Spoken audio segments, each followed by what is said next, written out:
first budget hearing, but before we do that, I'm going to say a few things just about the budget and the budget process and of how we're going to go forward. So this is my first budget. I expect these to be conversations, not presentations, and I know that that's been communicated to the departments about how we can have a conversation about what our new process looks like. Our new process this year will be a 3-year plan.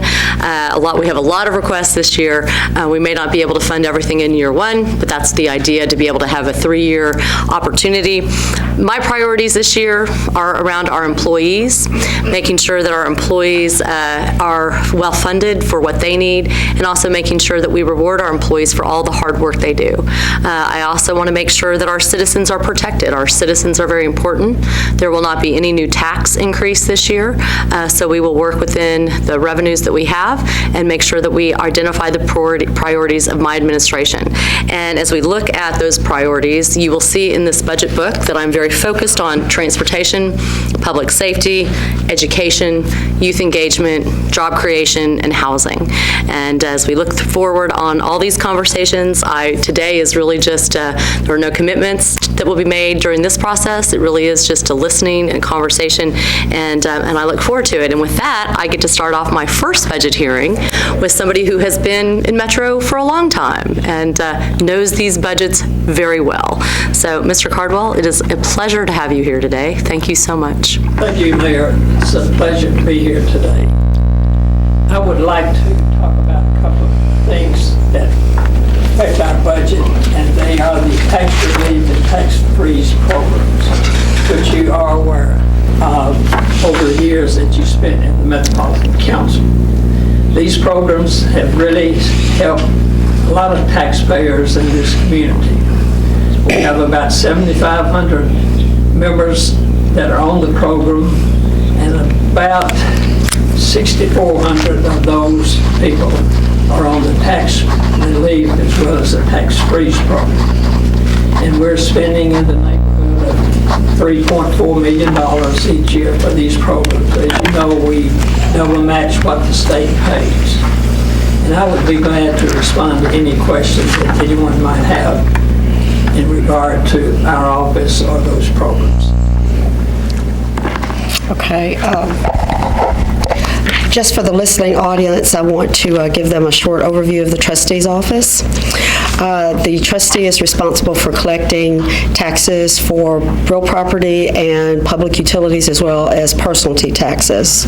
The current budget for the trustee is $2.4 million, and they have 25 FTEs. A total of $31,000 has been requested in the FY17 budget in the way of improvements. Right. Mr. Cardwell has already mentioned the property tax relief item. Would you care to go into any additional detail on that or your other two requests? Well, the other request is a $25,000 improvement, and that will help us be able to go out and promote the tax relief and tax freeze program. We have not done that in the past.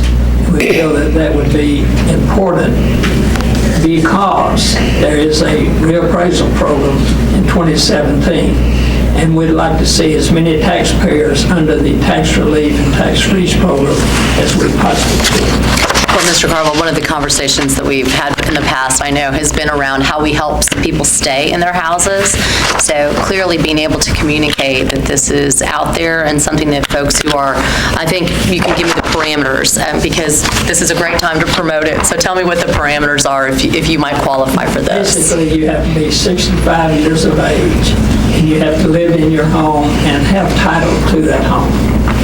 Your income for tax relief cannot exceed the $28,690. For tax freeze, it's $40,960, and that would include all household income within that home.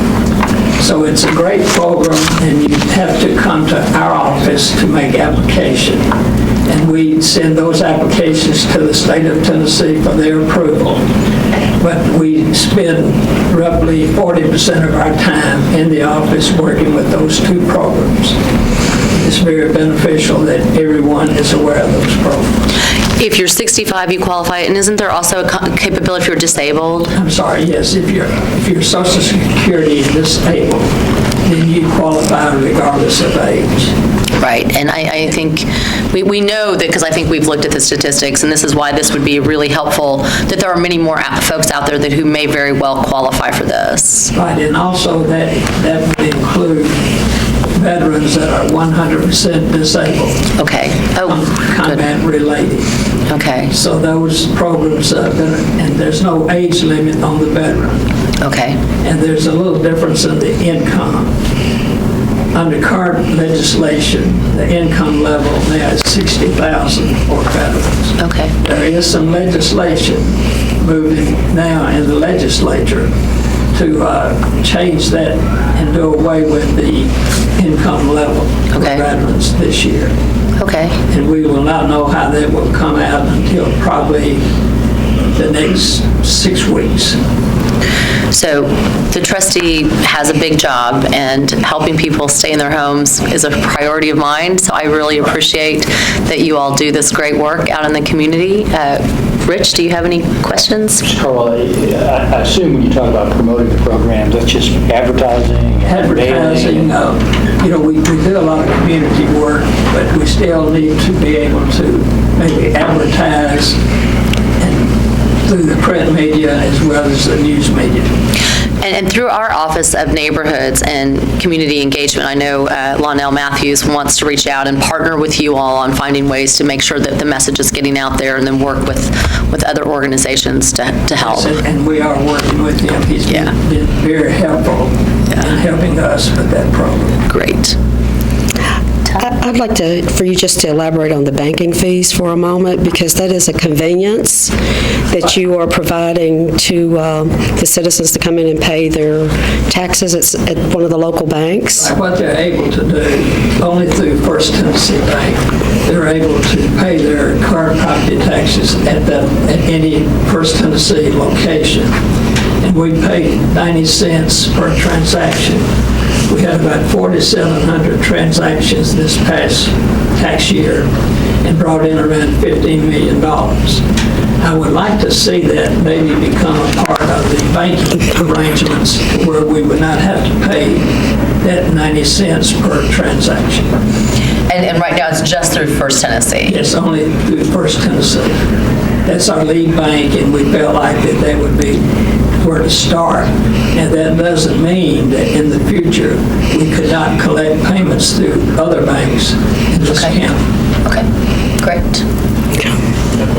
Any I'm good. questions? I'm good. Yeah, this is great. Thank you very much for your time. So appreciate it. It's so good to see you. Thank you so much for making time. Thank you.